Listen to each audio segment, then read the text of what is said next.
Hi guys, I am Hannah. I work at CoverageBook. I'm going to be the host of the webinar today. So thank you for joining us. This is a start of a new webinar series for CoverageBook. So we have done some webinars in the past, but we're now going to be doing them regularly. We'll have monthly sessions. We'll have lots of different experts in. So each month it will be a different PR expert, and we'll be talking about how you can use PR metrics to help you better explain the impact of your work, which will mean that you'll get more recognition within the marketing mix, and hopefully that will lead to more budget for your team or for your agency as well. So this isn't a CoverageBook tutorial. We have got loads of helpful videos though over at our YouTube channel, which is youtube.com/CoverageBook. I'll drop a link to that in the chat in a minute, so you can save that if you want to. We will be recording this session as well. So everyone that registered will be sent a link tomorrow. It will be added to our YouTube channel as well, and it will also go onto our education platform, which is the PR Resolution, and I will drop a link to that in the chat too in a second. So today's conversation is all about why estimated coverage views is the PR metric you need for your 2022 KPIs. And we are joined with two guests. So first of all, we've got Ginny Dietrich. So Ginny, thank you so much for joining us from Chicago today. I know it's early in the morning for you and you're super busy at the moment, but it's great to have you on the webinar today. It's always good to hang out with you guys. And we've also got Stella Bales, who a lot of you will probably know. She works for CoverageBook. So I'm going to hand over to the guys to introduce themselves. So perhaps Ginny, you could go first. I know a lot of people will already know you as the writer of the book Spin Sucks, and also the originator of the paid, owned, shared and earned model, which we're going to talk about that later on in the webinar. But if I can just hand over to you to give a bit of an intro. Sure. I am Ginny Dietrich. I am the CEO of Arment Dietrich, which is a communications firm based in Chicago. And then, yeah, like you said, I started Spin Sucks as a blog, and it has eventually become a book, a community, professional development. We have a certification, all sorts of fun things. So you can find me online in those places. Lovely. Thanks so much, Ginny. And Stella, another established author. So Stella also has a book, little plug for that as well, which is the Public Relations Digital Resolution, and she's a director here at CoverageBook. So can you let everyone know that hasn't met you already a bit about your background and how you became obsessed with metrics? That'd be great. I could just realise when you said the book title, I've been really creative. We just used the same title for the podcast, the blog. That's what you're supposed to do, yeah. That's what it says on the Although it's really funny when somebody reads your bio and all you hear is Spin Sucks, Spin Sucks, Spin Sucks. That's a lot. Thanks, Hannah. I just wanted to say as well, Hannah's got an amazing background in PR and digital marketing as well. So I know that she's saying that she's inviting the experts on, but very knowledgeable host that we've got. So yeah, hello to everybody who's joining. Thank you. I know it's such a busy time, especially with planning and doing KPIs, which we're going to be talking about. So hopefully we will make this time useful for you. But yes, my background was traditional PR many years ago, H&K and Splendid and consumer PR, and then moved over to digital marketing, where I worked for many years and putting SEO and PR together. And that's where, as Hannah said, I became very enthusiastic about metrics and the sort of business and more sales-led outcomes from communications. It's why I had to go and meet Ginny as well when I saw all of her work on the paid and owned and shared models. Yeah, hopefully some of this will come through today. Brilliant. Thanks, Stella. I've just put everyone's Twitter handles as well there on the screen if you wanted to get in touch with us after the session today. And we're also using the hashtag estimated coverage views. So yeah, there's only two rules really. The first one is to ask questions. We will have time at the end for the questions. And like I said, I will jump in if you've got anything that's like pertinent to something that the guys are talking about. And yeah, please do share on Twitter. We'd love to see your comments about today's session as well. Cool. So let's just dive straight into the first question then. I think you're going to talk about this one for us, aren't you, Stella? Why can reach be misleading? So reach, I wanted to start here because I know, as I mentioned, it is a really busy time. I feel like everybody I've spoken to this week is absolutely heads down in planning and KPIs. And I know from doing that in many years that often we'll take the KPI. We obviously look for new ones or specific campaigns, but when we're looking at year-long KPIs, we often use the ones from last year. And consistency is great, but I just want us to take this moment to stop and go, do we definitely need some of these metrics that we have in there? What ones really will prove our success? So reach is an interesting one for me when we're thinking about KPIs, because we've got to think about why KPIs are for us to track our own performance and planning, and also to give some guidance and indication to stakeholders for them to go and use to do their own planning too. So does Reach do that for them? How can they use that? Because everything that we are doing right now is all for those decision times in December. So I know that when people were doing their end of year reports around December, and they're getting those end of year meetings in, it was all to get that budget in. And we've just got to, I know it's an obvious point, but just think about those December budget decisions next year, and think about how do my metrics that I'm putting into KPIs right now help not only us track the success of our work, but all stakeholders. And I think the good thing about PR right now is it is really starting to spread its tentacles across organizations now. We don't just report into a PR director. That's a great thing. But again, we really do need to review the metrics that we're using, and are we making our stakeholders' lives easier in those decision makings or not? As I mentioned, can Reach really be used by stakeholders? I've got a quote here from somebody who I used to work with at Hill & Knowlton many years ago, but he's now at Diageo in-house, which is big drinks company, which I'm sure many of my old client as well, strangely.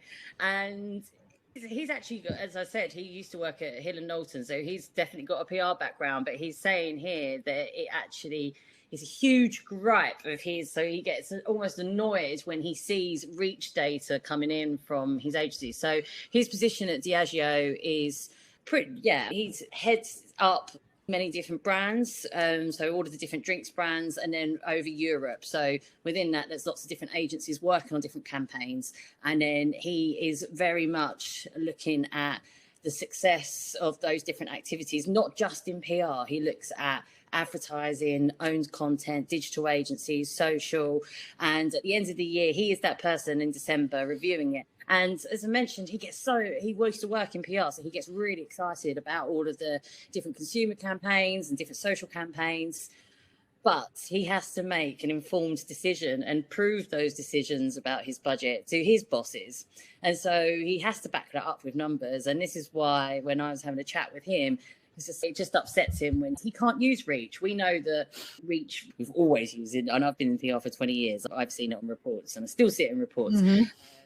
And but it needs to be backed up, and we have to be realistic about our competitors now. They're not just other PR teams or other PR agencies. We've got all sorts of different types of competitors now using different metrics. So are we making James's life easier or not? And how are we putting ourselves into the best position possible for budget next year? So just looking at Reach, let's focus on about what it is. I know that people can calculate it in different ways, but essentially it's the combined audience of the publishers that we have gained coverage on. So whether that is an online news site, or if it's the total followers of a social influencer. Often what we'll do for Reach, and again, I do know as a caveat there that people work it out in different ways. Thank God we are past the days of times in by 3, by the way, but still the general rule with Reach is adding together all of those audiences. And it's really useful for looking for us and looking at who is the most influential publication or person that we should be working with. It's really great for planning, but as a measurement, what's it telling? That's what I wanted to just explore a little bit more. So I've got what the totals are there in the middle, but then on the left, I want us to focus on coverage level audience views. And that's what we're going to be looking at a little bit more today. So thinking about Reach and actually just what's combined there. So as I mentioned, it could be the total traffic to a website or the total followers. And it definitely has its place to look at the influence.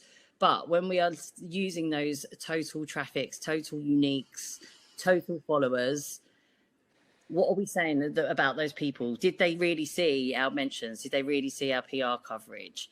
And when we're thinking about monthly traffic, for example, was our brand mentioned on every single page, like in that month? Even if we got homepage coverage and we think about all of the traffic that comes to the site, did they all go to the homepage? Did your coverage stay on the homepage for 30 days? If it did, tell me, and that's amazing if it did. But still, all of the 5 billion people, it's not 5 billion, 5 million people who may go to a website don't come in through a homepage. We know that. They have multiple thousands of pages that should be coming into in different ways. And ultimately, then going back to the competition that we are up against when we are fighting for our budgets at the end of the year for next year, thinking about those different teams. Are they using total traffic to publishers? These are things that you may be sitting there going, oh yeah, but we don't have the access. So this is what we're going to go through a little bit more today. But I just want us to stop and pause and really think about the numbers that we use every day, and especially with publisher total traffic numbers. What do they say about your piece of coverage in a report? What can James do with that at the end of the year, and what else can we do? Cool, thanks Stella. That was really a good intro into why reach can be misleading. So now it's over to Ginny. Obviously, as I mentioned, as the originator of the paid, earned, shared and owned model, what is this within the marketing landscape? How does it fit in? One of the things I really love about the PESO model is it does allow us to track efforts. I just, on the side here, opened up our coverage book for one client just to see what some of the metrics are in there. And there are a couple of things I really like, which we'll talk about in a minute. But one is that it gives me an average domain authority of the websites, media outlets, podcasts, blogs that have covered our client. So I know what the domain authority is averaged across all of the media landscape for that one client. And it also shows me how many links have come from all this coverage to the client's website, which is really important as well. I'm going to talk you through why that's important. I wrote down a couple of notes as well. It looks like in the chat, some of you are looking for ways to link sales to digital PR. Yes. And then how to track efforts. And it's not just, I will be upfront and say that our experience is SaaS, software as a service, and really strong B2B. So I'm going to talk about metrics from that perspective, but they can easily be translated to food and drink or dance in the arts or entertainment or consumer packaged goods. So we'll talk about that a little bit too. But just to give you a quick set the foundation a little bit, give you a quick overview. Cision did a study last year, and they asked 1,500 senior marketers to rate earned media versus paid media. So they're looking at traditional media relations versus, paid social, Google pay click or PPC, boosted content, native advertising, those things. And 81% said it's far more valuable. Which makes sense, right? Because we're looking at an opportunity for third parties to give us that rubber stamp, to give us that extra credibility versus us paying for it. So 81% of senior marketers agree that earned media is far more valuable than paid. But CEOs want PR to help sell. They want to see that link between sales and the work that we're doing, which makes sense. It's hard because one of the things I say to clients all the time, and I had this, it was a very frustrating conversation this morning with the CEO of a client who was like, what, like, I get that we're building brand and reputation and that we're building trust. I get that, but what does it mean for recurring revenue? And I just want to hit my head against the wall. So I have the conversation all the time that probably about 70% of the work that we do, we can attribute to sales. We can do that. But there's 30% that we can't. And actually, when we're starting with a new client, I'm a little less generous and say it's usually 50-50. And then we start to build in, because there is something to be said for number of pieces of coverage that are really good for us, for messaging, for building trust, for building reputation, for building brand awareness that can't be measured. It can't. But there is 70% or maybe even 80% of the work that we do that can. So when we talk about CEOs want PR to help sell, and I see in the chat that this is a concern for others as well, there are things that we can be thinking about.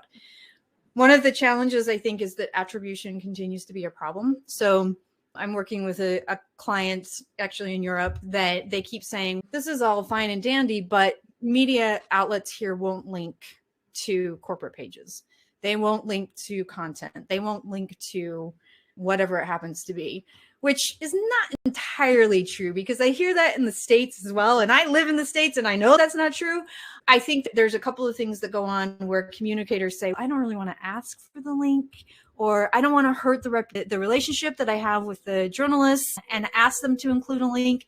So if we don't have a link in an article that goes to the homepage, or that goes to a blog post, or that goes to a piece of content that provides extra context or education, then attribution is challenging. There is software out there that will help you do it, but it does continue to be a bit of a problem. But the reason I love the PESO model, and certainly it helps executives understand all of the work we do. It's not just media relations that we do. We also do social. We also do content marketing. We also do SEO. We also do paid media. We do influencer relations. We do community pieces. There's a lot of things that we do.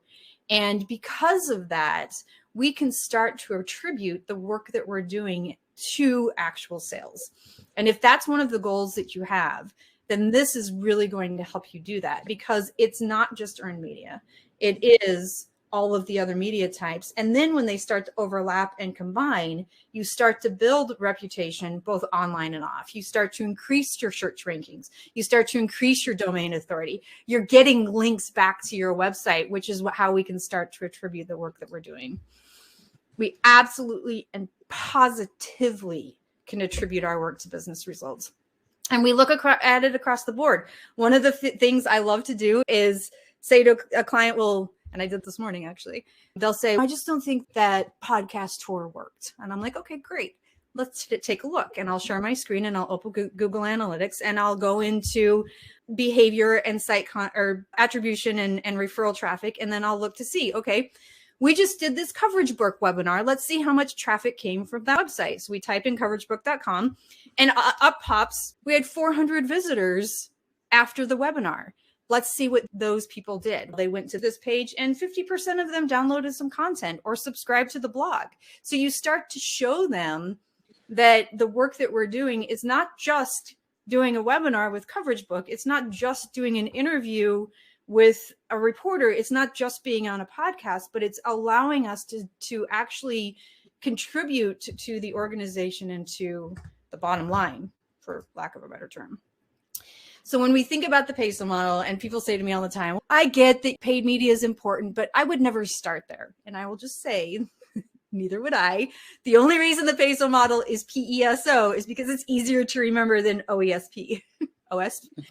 So there are certainly times that you would start with paid, but for the work that we do, we're almost always going to start with owned. So that's your foundation. You build your content, you do your webinars, you have your podcasts, you create your blog posts, you have white papers and ebooks and video series, and then you use your earned media efforts to gain that credibility.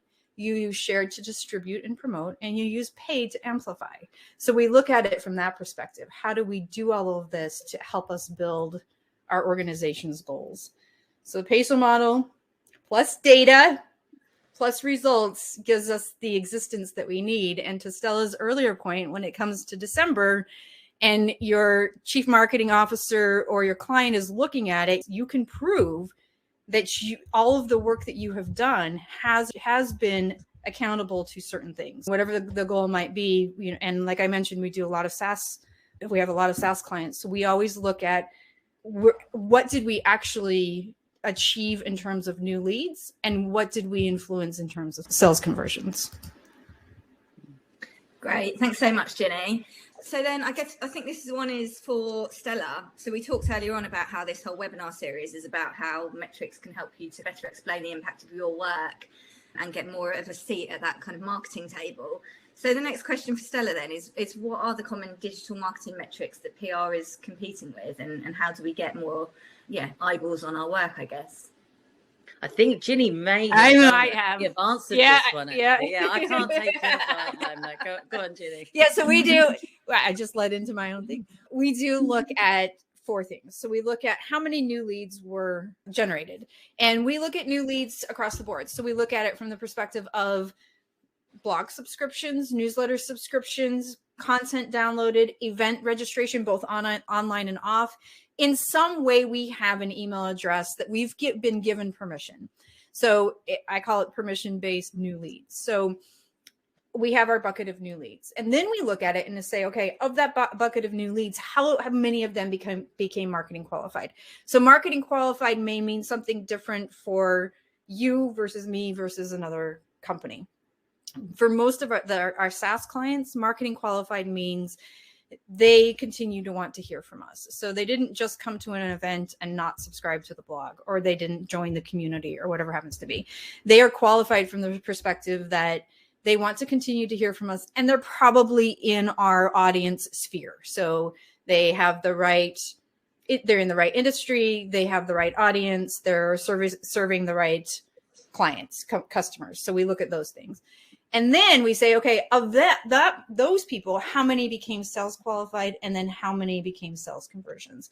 We typically, for the work that we do, we can generate the new leads and the marketing qualified leads and influence the sales qualified and sales conversion, because usually that'll go to a sales enablement team or a sales team in general, business development, whatever it happens to be. So we're not the ones converting those, but we can influence that.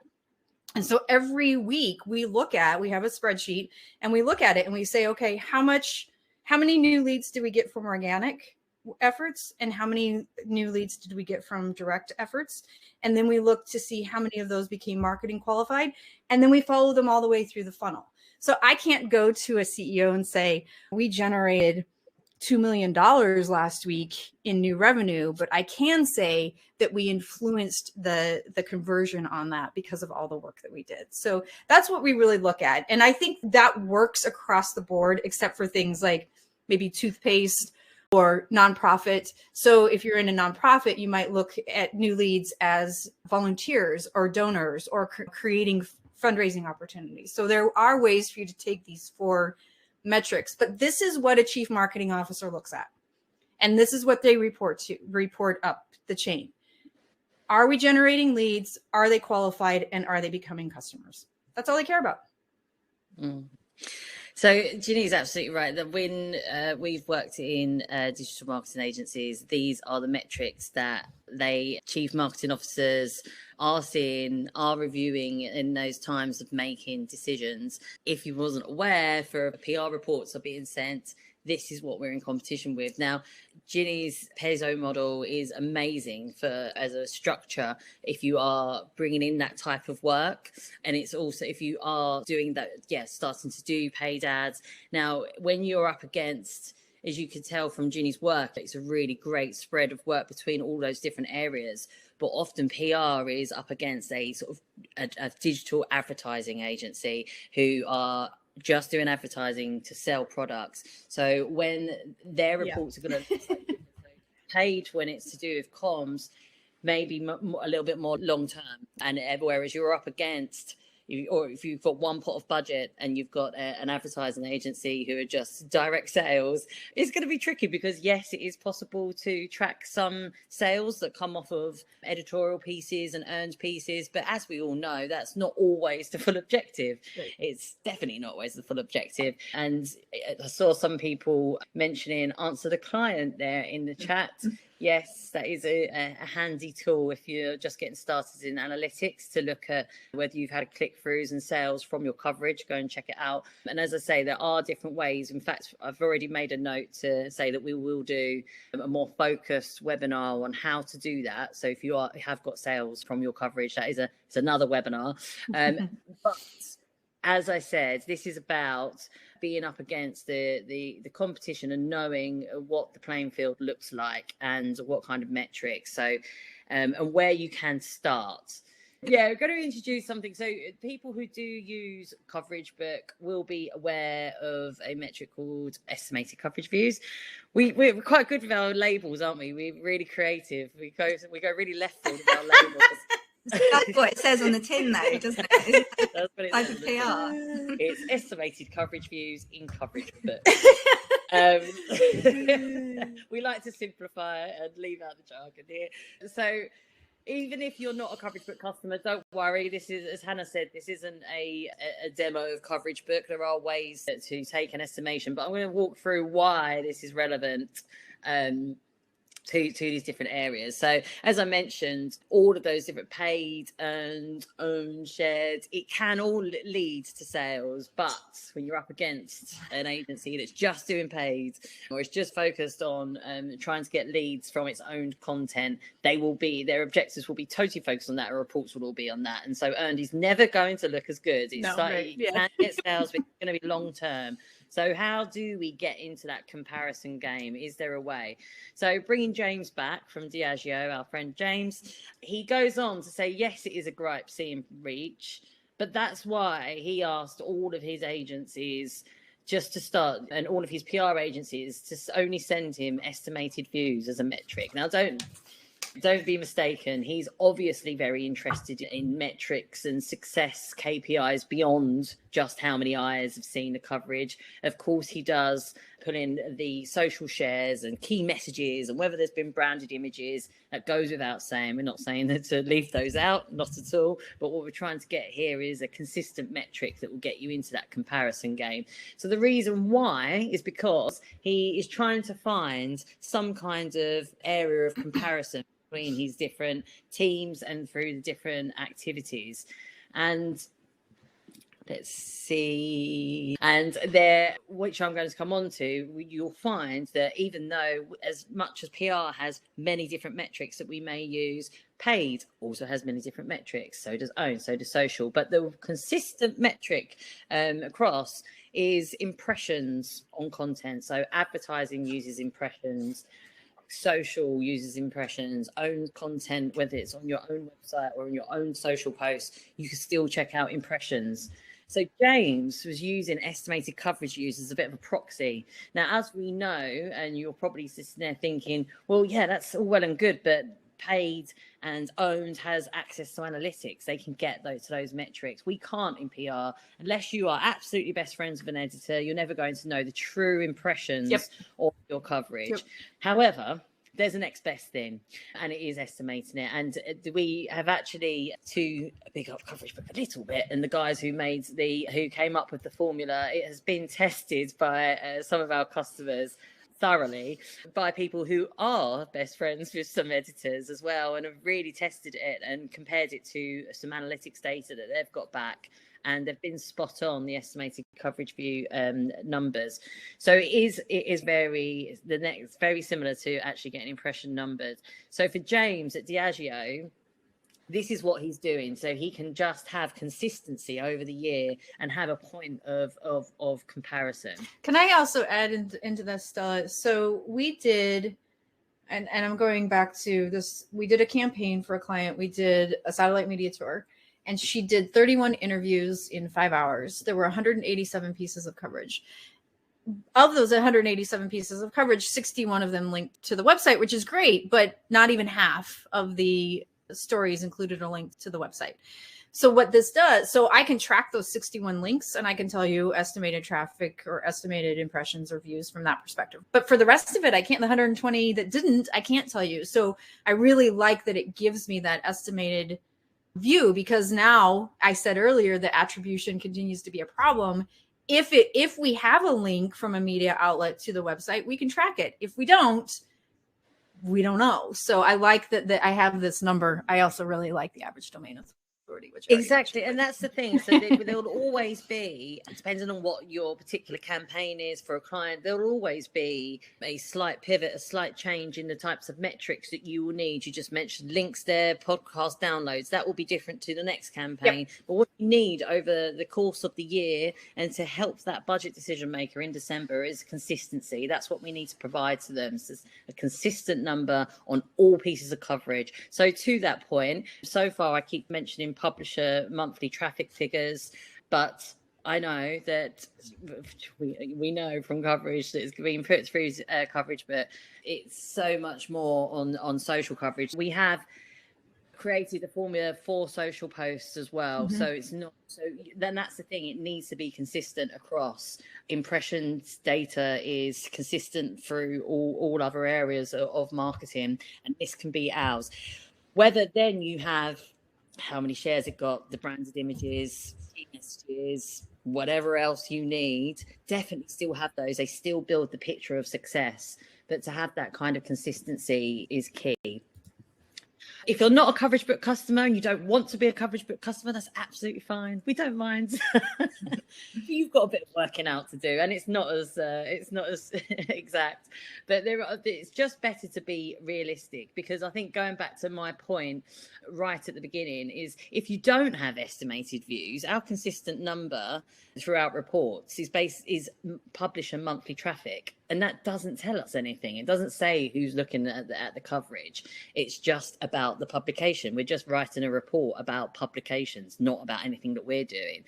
We need to be more accurate with and realistic with our numbers. So even as say you're using CoverageBook, try and at least do your own estimations to bring that number down. Let's start to be comfortable with small numbers, because bigger isn't better anymore. It has been, and I know that's pretty hard to shake off, especially with people like me who have been in PR for 20 years, and it's like, what's the big reach number? 1 billion impressions.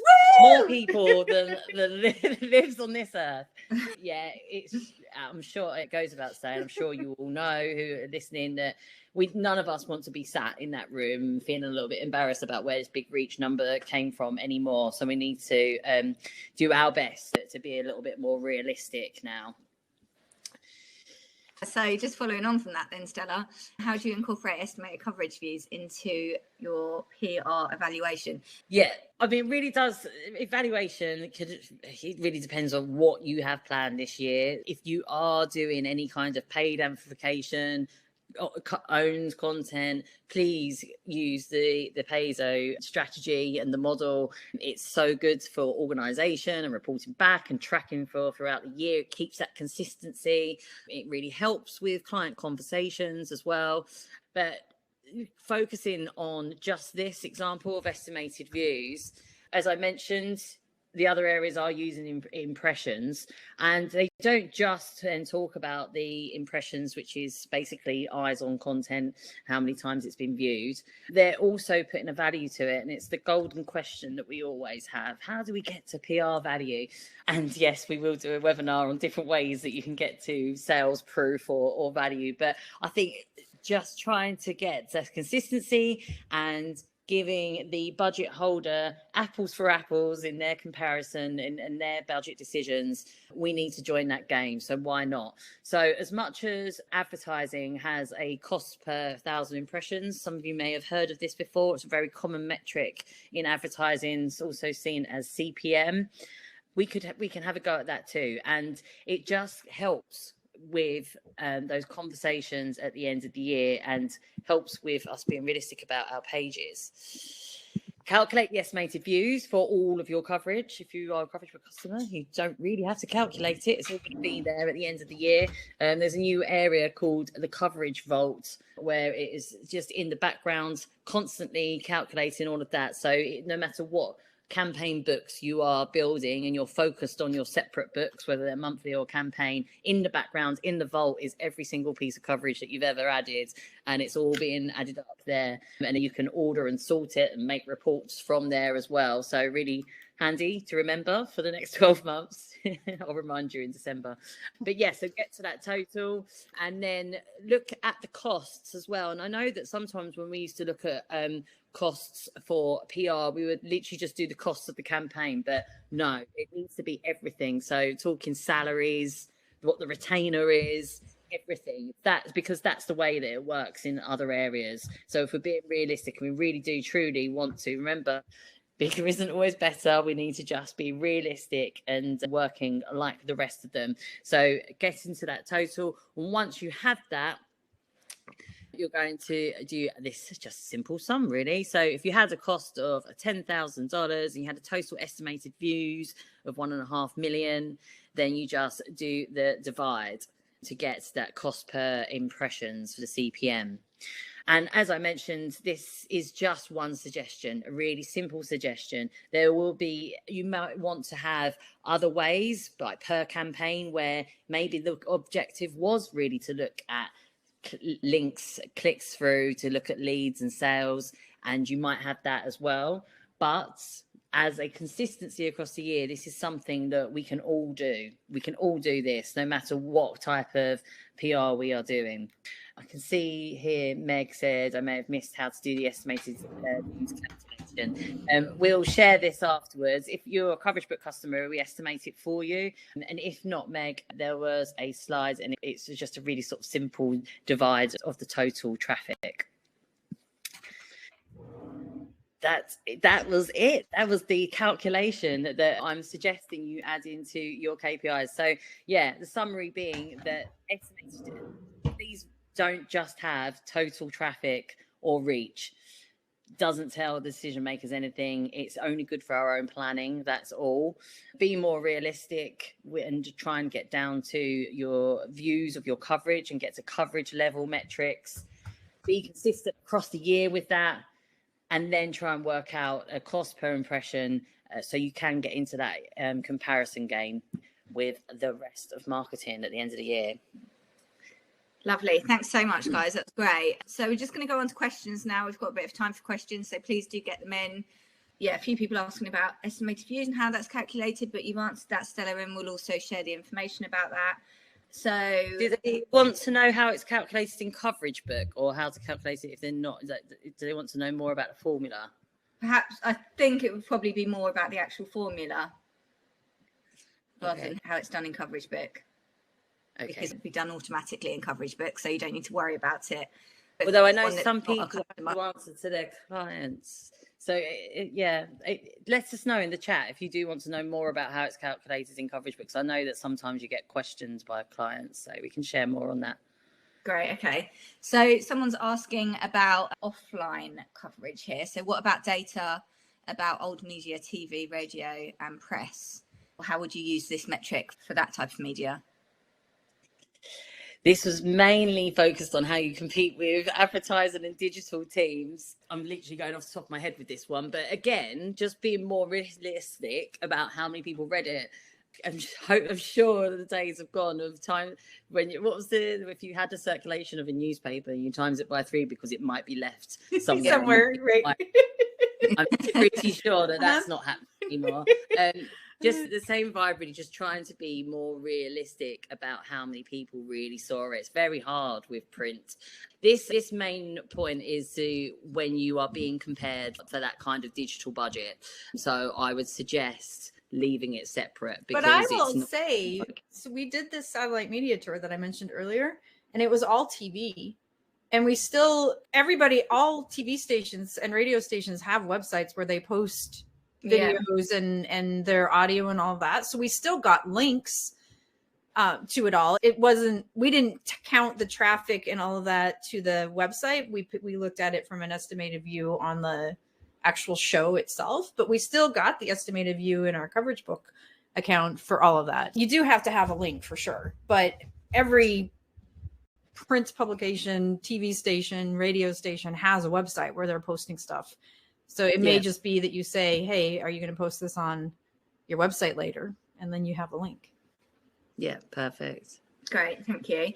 Ginny, how people want to know how they can get more information on the PaySo model? That's easy. Spinsucks.com. Tons of stuff there. Great. Yeah, I will put those links, any of the links to YouTube channel, Resolution and SpinSucks as well in the follow-up notes from the session too. So Stella, I guess this one's for you. Would your calculations work for the cost of links? I would say, what do you mean the cost of links? We shouldn't be paying for links. That would be my question back. Or are they saying they're being compared to an SEO agency that might be buying links? Is that what they mean, maybe? If they can give a bit more information there. That'd be great. Cool. Okay. Yeah, I can answer the domain authority one quickly. Yeah, I saw that just pop at the top. Yes, because I'm keen to. Domain authority, if you've seen that it's actually linked to estimated views as well. So domain authority, just starting with that, DAWG domain authority. You'd see that in CoverageBook, but it's not owned by CoverageBook. It is a very common metric from search engine optimization world and used throughout digital marketing. And it is the authority of a domain, so the influence of a website. It's a score. Domain authority score is there's that label, and the way that formula was worked out by Moz. So they are an organization. So if you want to check them out, it's moz.com. They've got amazing tools that all look at strengths of websites and lots of other SEO tools and metrics. Whole new world there for you to go and learn if you want to.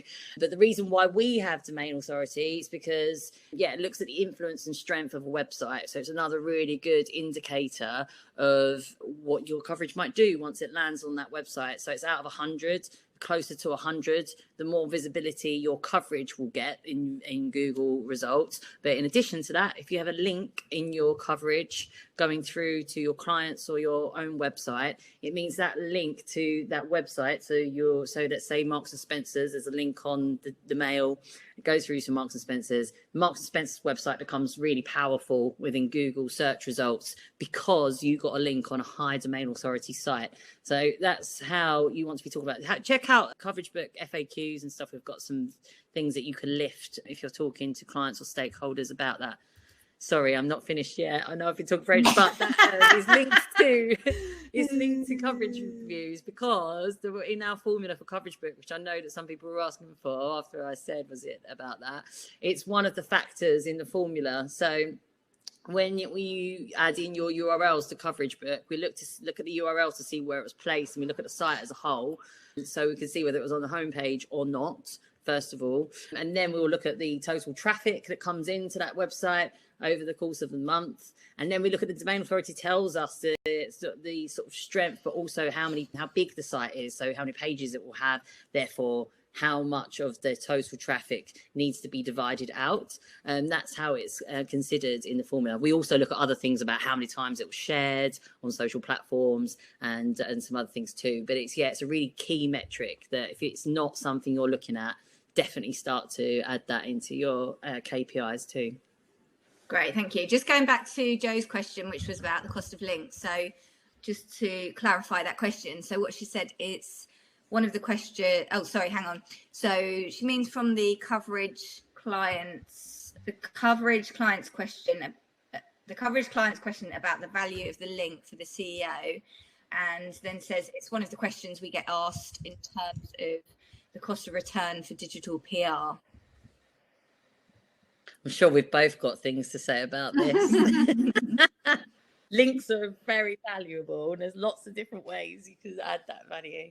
Ginny, do you want? Have you got anything? Or yeah, links are very valuable. Yeah, you were saying about like the click-throughs that you look at and sales. It all come from whether you've got a link or not. Yeah, we usually split the two. So we look at organic, so search engine optimization that comes from our work, and then direct, so the direct links that people are clicking on. And we look at how each of those are influenced by our work. And I will say I'm highly competitive. So I have one client that their paid media manager is really savvy, and she and I will compete to see who can get more. And all she has to do is spend more money to get better results from her links, but I have to actually earn it. So we always put an extra value on that because I'm earning it and she's paying for it. But that's how we look at it, is we split the two and we say, okay, what kinds of links are we getting? Are we getting a no follow link? Are we getting a follow link? Are we getting there? To Andrew's point, there is some SEO value on no follow links, especially today with semantic SEO. So there's a lot of convoluted information and a lot of learning that we have to do as communicators, but links are very valuable as long as you're not paying for buying them. Yeah. Yeah, there's just to add to that, like again, it's probably other webinars to go into the detail, right. But just the pointer of what to either ask us for more information or go and educate yourself on is the SEO value of links is as a very basic starting point. Start to count your links, and there's a link counter in CoverageBook for a reason, because they are so powerful. As I mentioned, like looking at the DA of a website that you've got coverage on, that all boosts the power to your clients or your organization's website. So the more visibility it has in Google, if it's selling a product, that means that you are generating more sales from people searching for that product. So even though we've been talking about links in your coverage and then people clicking on that and buying a product straight away, that's great. But if honestly, you'll be disappointed by the amount of sales that are in your coverage, because let's be realistic. If you're looking at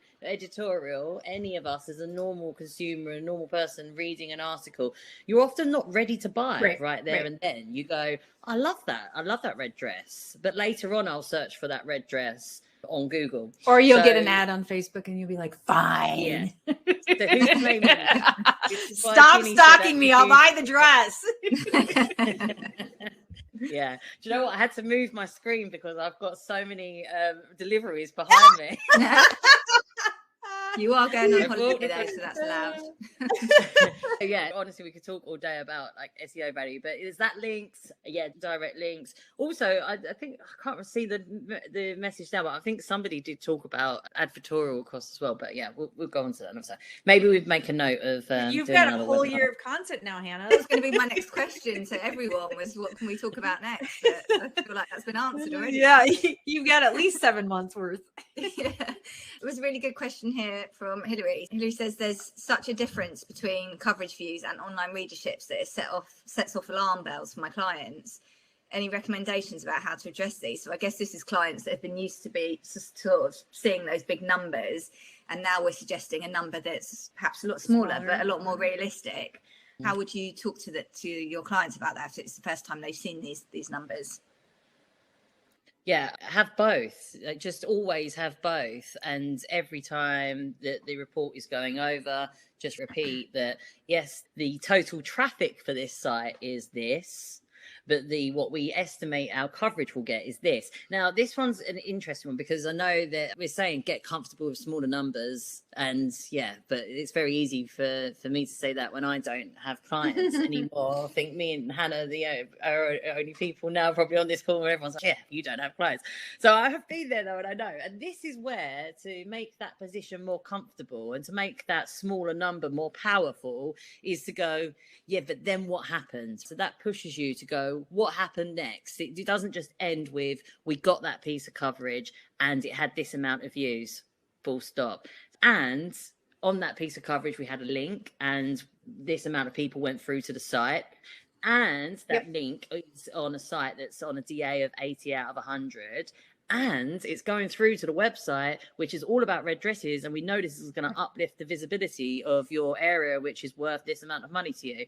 So all of those stats, that sentence that I just said, you don't need to be involved in endless amounts of analytics. You don't need to invest in loads of different, all of that is through either CoverageBook and also the answer the client link that somebody posted in there. So it just really helps with, but there are lots of other things that you can be mentioning. That's just an example, obviously, but the point is what's next? What else did that coverage do? That's how you get more comfortable with smaller number. Yeah, that's what we do, is we give them what they asked for, and then we show them the real numbers. And we always have a party internally when a client's, I don't need to see impressions anymore. And you're like, yes. And we actually do celebrate that because we know we've done our jobs effectively when they say that. And we always let them think it's their idea. But we do give them both. Hilary, it's important to keep repeating, keep repeating, because it's only helping them as well. They might not realize that at the beginning, but when they are then having more conversations internally or with different stakeholders, they will feel the difference when they're not presenting this huge number, which people go, anyway, I'm going to go back to the real numbers over here. So it will start to make the difference. Hillary's just extended that question that she had and said, like many firms, I don't have access to their back end or social metrics. You have need to get that.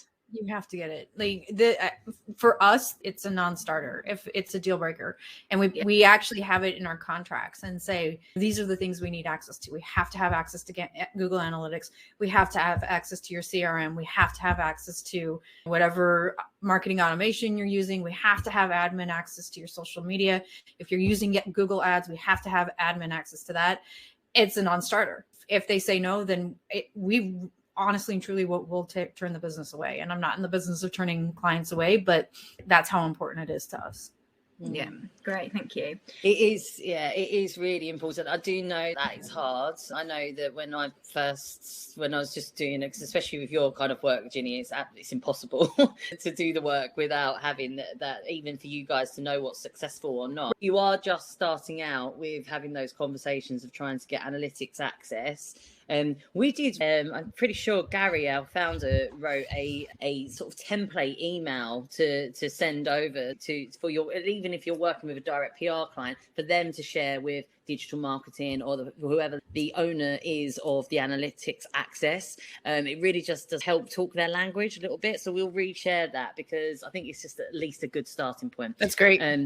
Yeah, it's just always a good thing just to start building those relationships beyond your PR client anyway. It's only going to end in success. It's worth the challenge, trust me, to start making friends with the digital marketing departments. Cool, thanks guys. There's a question here. So if you use organic and paid media, I think this would be a good one for you actually, Jenny. Are you transparent with your clients on how much is paid, or are metrics looked at as a whole?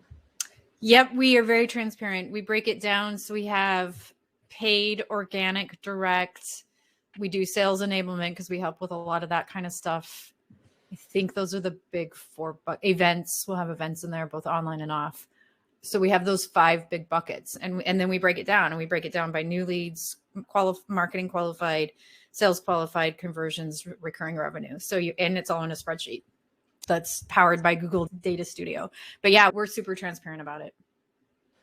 Great, thank you. So someone's asking here, can we touch back on the coverage level audience you mentioned earlier? I wanted to confirm that this is related to the realistic metric estimated coverage views. Quick answer, yes. Sorry, I changed my language just to confuse everybody. Yes, I did mean the views, the eyes on your coverage. But in addition, coverage level metrics, so that you should be looking at anyway. How many times that piece of coverage has been shared? What else can we get out of that piece of coverage? Was there a link?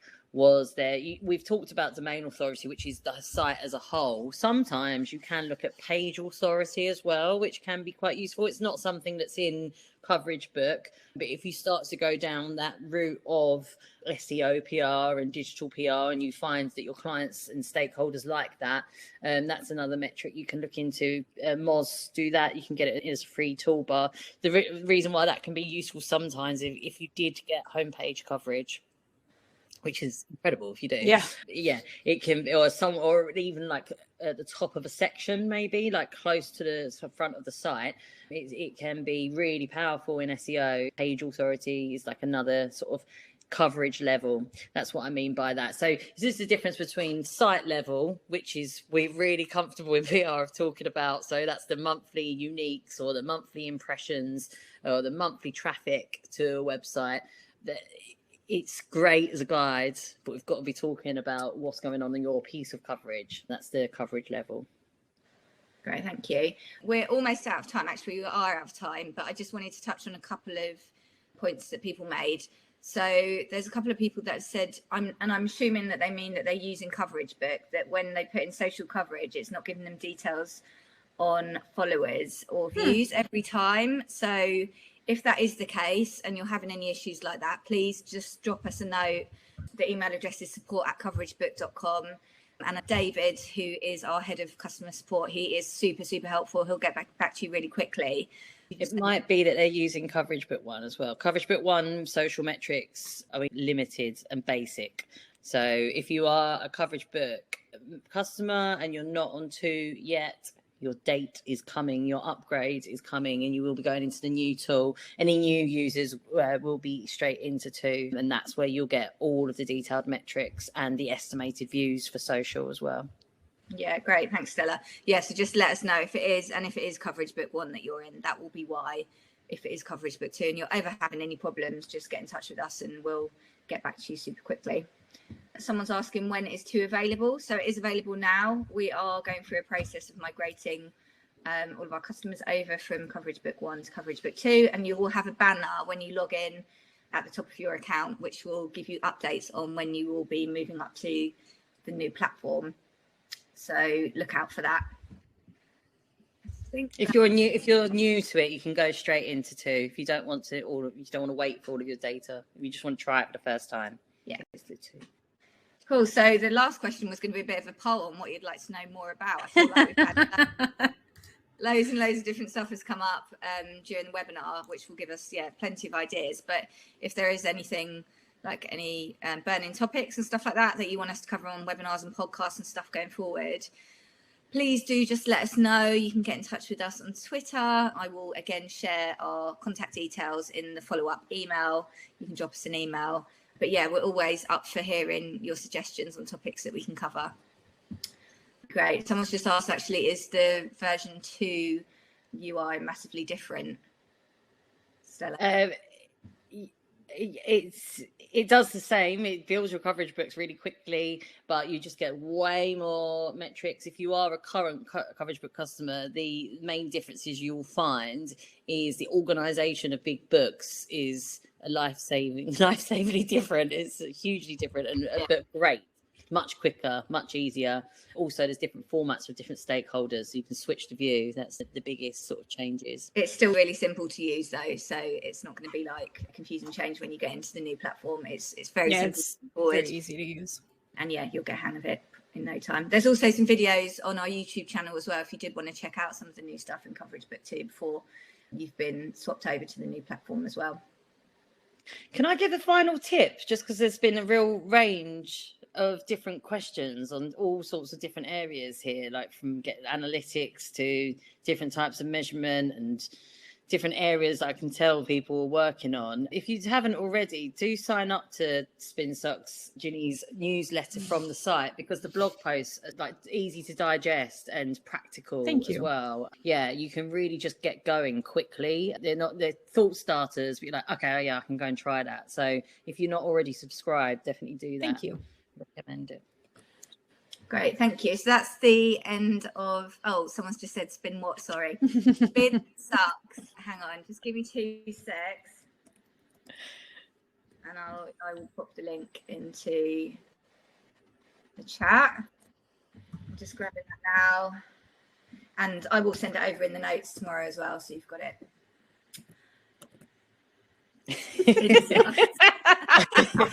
Laughing at you guys. We can make up all sorts of Cool. So thank you everyone for your great questions and for sticking around at the end as well. As I mentioned at the start of the webinar, we're going to be doing these regularly going forward. Our next one is going to be about social metrics.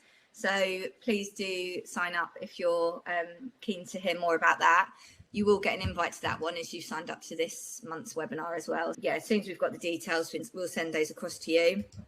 Recording, lots of people asking about that. Just to remind you, you will get the recording of this webinar tomorrow, and it will be added to our YouTube channel and our education platform, The Resolution. We'll send you all of the links in the follow-up. And finally, we just love your feedback. Please get in touch with us on Twitter. We are at CoverageBook. I'll also send our individual Twitter handles tomorrow. So that's it. A huge thank you to Ginny and Stella for such a brilliant session. We're having some great feedback in the chat.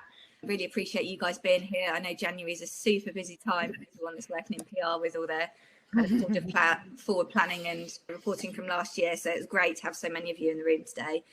Thanks, guys. Thank you. So good to see you. And hopefully we'll see a lot of you next month. See you then. Bye. See you later. Bye.